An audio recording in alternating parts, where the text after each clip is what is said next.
Енді пенсионерлер бар ма ортамызда? Апа тұрыңызшы орныңызда. Қалтаңызда 40 миллион теңге ақшаңыз бар ма? Жоқ. Сізде бар ма? Неге? Біз осынша ақшаны 40 миллион теңгені таптық қой 40 жыл бойы. Оны іштік, жедік, үйлендірдік, жаңағы үй әпердік деген сияқты біздің қалтамызда жоқ. Бірақ осыны табу үшін 40 жыл жұмыс істедік. Енді айталық, сіздің Гүлнара, Гүлдана ма?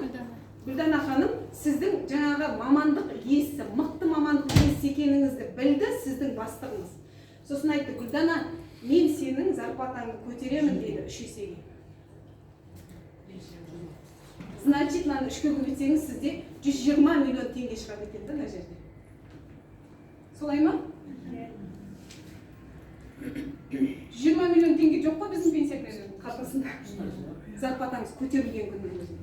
Енді қараңызшы, мен сізге мына нәрсені көрсеткім келеді да, әрине таңдау өзіңізде.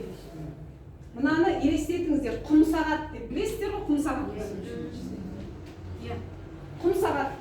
Мынау Гүлдана, сіздің ертең тұратын жұмысыңыз. Жұмыс.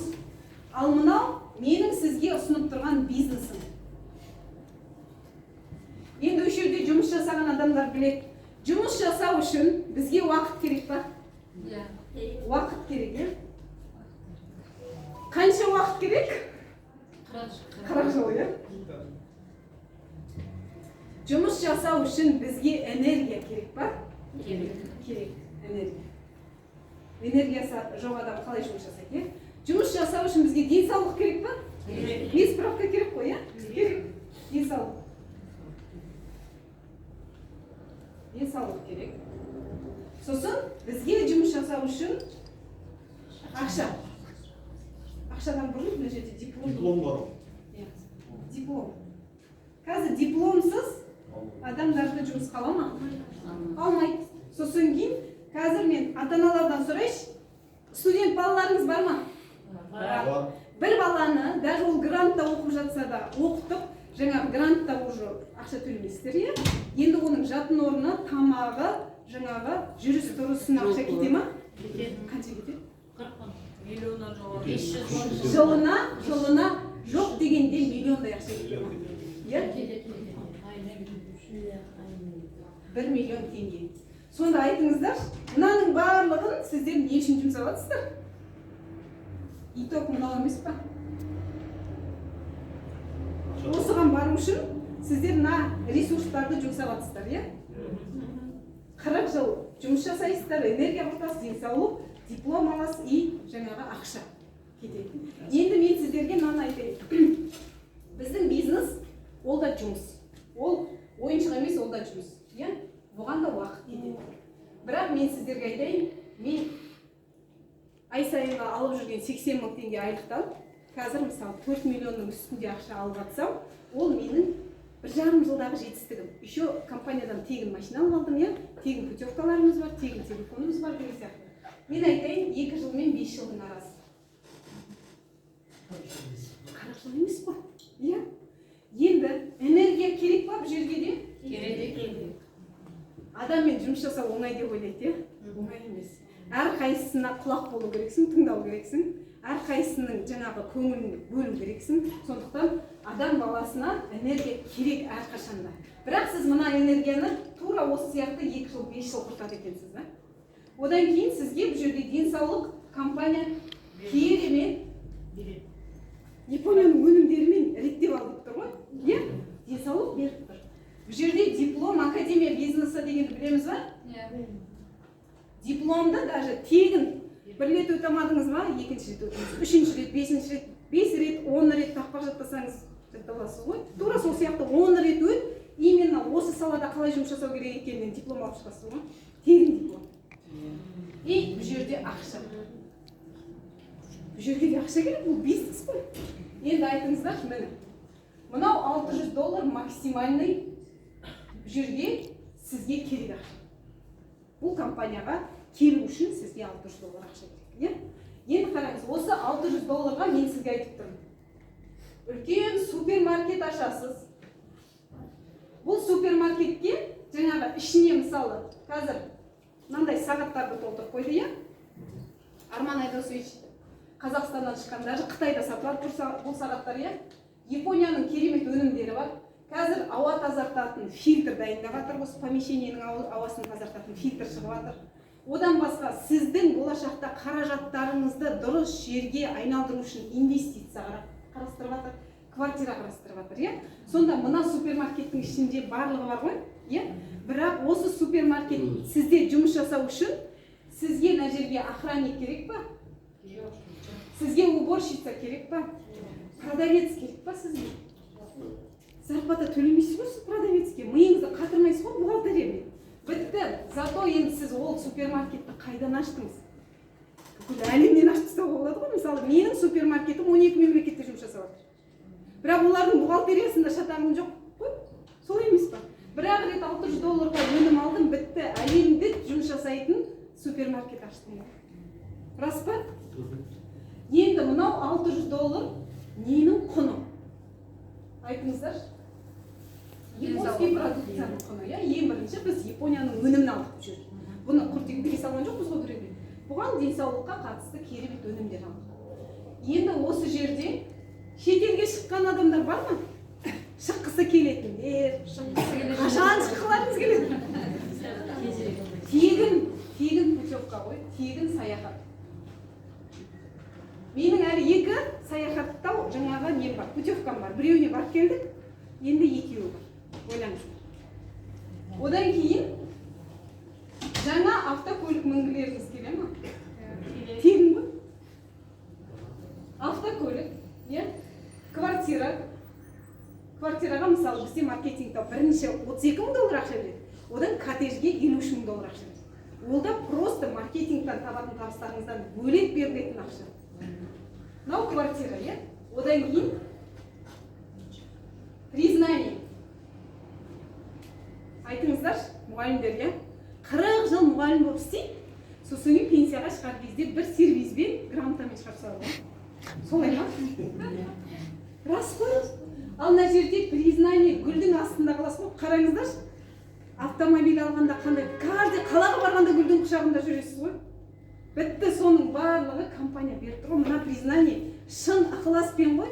Мысалы, сіз жаңада машина алдым деп барған кезде жанашыр туыстарыңыз керемет қуанады. Типа туысқан болып жүргендер, қайбір жетістіріп осы алып жүр дейсің, кешке дейін қаңғырады дейді ғой. Менің анам айтады ғой, мен Сарыбайдың орнында болсам, дейді, Сарыбай деген менің жан жолдасым.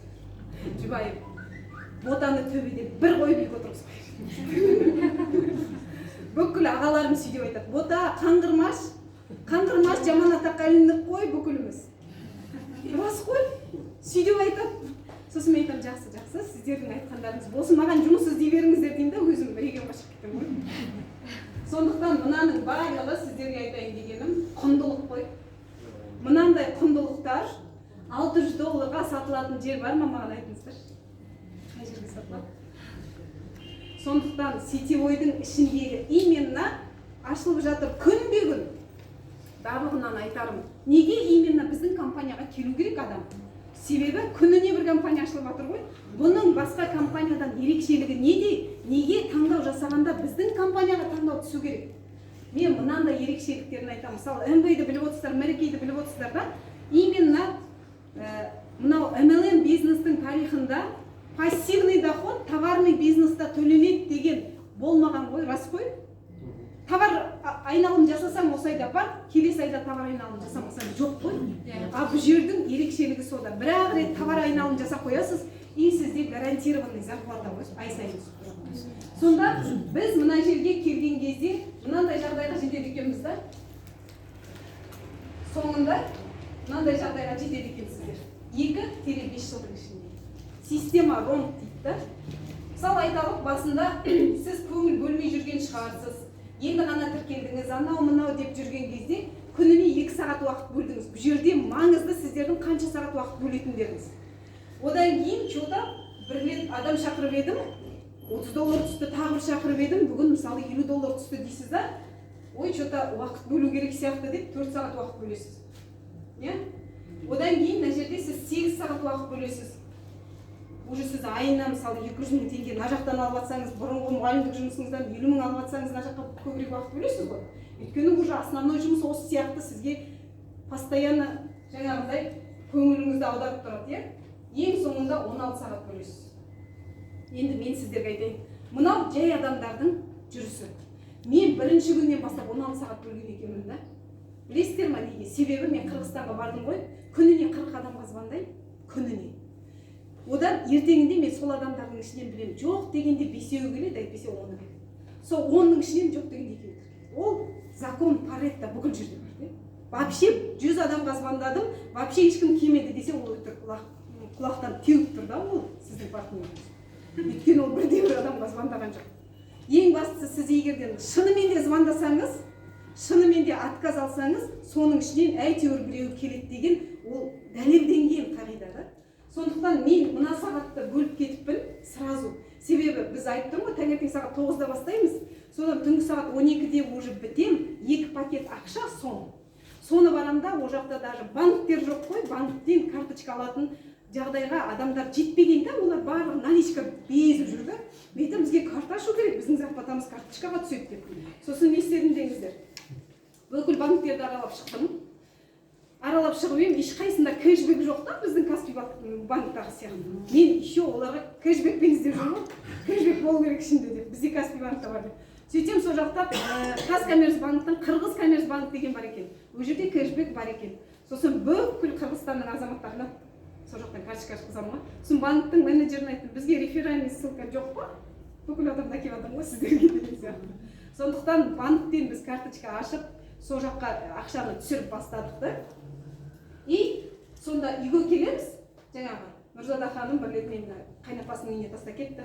Сонда Окс екеуміз регистрация жасап отырмыз ғой.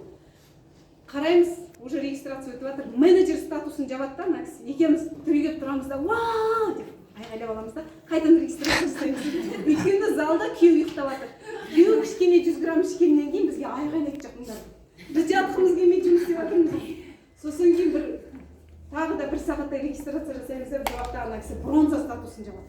Деп айғайлап аламыз да, қайтадан регистрация жасаймыз. Сонда бір күнде 2 статус жапқан осы компанияның тарихында жаңағы Эльмира деген кісі Қырғызстанда да. Сонда таңғы 3-ке дейін 4-ке дейін регистрация жасаймыз, 9-да қайтадан офисқа барамыз да адамдарымыз. Сонда солай жүрген кезде даже мына сағатта қалай өткізгенін жүрмейсіз ғой, даже қарныңыз да ашпайды ғой кейде. Қарап отырсаңыз, қашан іштімін деп есіңе түсіре. Енді мынау рондты не үшін айттым? Былай өсті ғой, сіздің бөлетін уақытыңыз. Ол постоянно 16 сағат бөліп жүреді екен деп ойламаңыздар. Ол одан кейін былай кетеді екен. Ронд болады екен. Енді былай кетеді. Енді былай болады. Жай ғана сіз 8 сағат уақыт бөлесіз. Одан кейін мына жерде 4 сағат. Одан кейін мына жерде 2 сағат. Мынау 2 сағат деген не? Сіз келдіңіз, сіз үшін уже халық жиналған, сахнаға шықтыңызда, история успеха айттыңызда, рахмет деп үйге барып демалдыңыз. Бірақ мына жерде кеткен энергия кетпейді. Мына жақтағы жұмыс жасағандай жұмыс жасамайсыз. Күніне мен қазір 40 адамға звонок жасамаймын. Аптасына бір адам, оның өзі партнерлар, Ботақаным, мына кісіге осыны айтып жіберіңізші десе ғана сөйлесем. А так, мысалы, сіз только командамен істеу, сол командаға мотивация береді. Сонда мына жерге келген кезде сіздің уже жұмыс жасайтын уақытыңыз азаяды. Именно сіздің уақытыңыз самолетқа отырып, сол қаладан гостиница алып, келіп мотивация беруге ғана кетеді. 2 сағат жұмыс жасап, миллиондар алатын кезге жетесіздер. Осы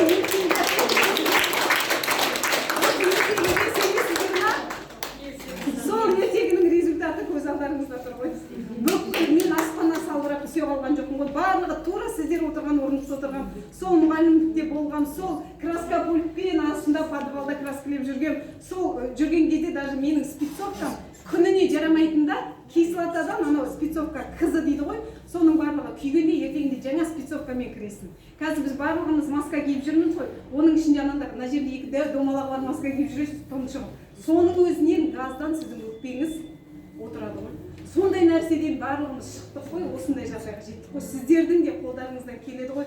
Қазақтар өзімізді өзіміз көтеріп жұмыс жасайық та.